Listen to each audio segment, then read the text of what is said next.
A wise man once said that actions speak louder than words. But what speaks loudest of all, you may ask? Your chess opening. Chess openings dictate how good of a person you are, how much you contribute to society, and whether you should keep playing chess in general. I personally believe that I'm qualified to speak on this topic, as I'm 2200 on chess.com and have seen firsthand both the positive and the negative mental defects that can occur to those who play certain openings. Hey, good morning, Kanye. If you play this opening, you love to come up with creative attacking ideas, is what the Grand Prix players want me to say. In reality, people who play the Grand Prix play the same 10 moves every single game and try and launch the exact same attack, with Queen E1 and F5. Despite this, I still respect Grand Prix players, as the opening strives to create a dynamic, double-edged position. Also, I feel like half the people learn the Grand Prix just because of the name, which I can low-key respect.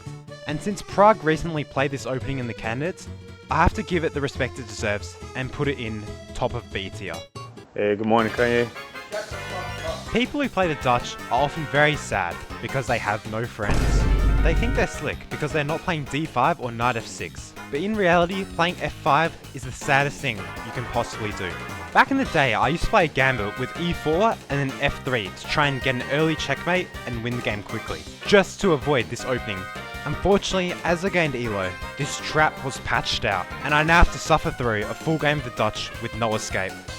As such, the Dutch defense is clearly an F tier opening. I'm going to move up the Queen D6 Sicilian because I messed it up last video, but we don't talk about that. Hey, good morning, Kanye. Shut the fuck up. I low-key had no idea what the Zidv was before starting this opening tier list. After research, I found out that the Zidv is a rare line in the Roy Lopez, in which black kicks the white bishop and then plays bishop b7. This line is very double-edged and exciting, but after looking at the Lichess database, it doesn't seem like this line scores highly, especially at master level. However, if you play this, I feel like you're just a chill dude trying to play an interesting opening and sipping vodka. And because of that, I believe that even though this opening isn't strong, it should still be in C tier. Hey, good morning, Kanye. Shut the fuck up. People who play the Polish are mental. I don't know what they're doing. I don't know what their plans are. They take no space in the middle, and they don't care at all. Heck, I don't even think they know what their own plans are. But because this opening is so obscure, they can get away with practicing no lines and just run it and hope for the best. Magnus Carlsen has even played the Polish against grandmasters such as Anish Giri and Hikaru Nakamura. Because of this, if you play the Polish, you're a fun guy. It's fun to play against you. As such, this opening is 100% an S tier opening. Hey, good morning, Kanye. Shut the fuck up. When I hear the word Patroion, I first think of the Patroion bot on a Nike chess subreddit. However, the Patroion against the King's Indian defense is a very respectable opening. By playing this, you invite black to attack your king side, and in return, you'll get a massive attack on the queen side. When you play the Patroion, it's very unlikely the game's going to end in a draw. Very often, you'll either get checkmated on the king side, or you will win all of black's material on the queen side. There is no in between. Overall, this opening is extremely respectable, and you're pretty much inviting black to come over and attack your king. Do what they have planned, with the belief that you will come out on top.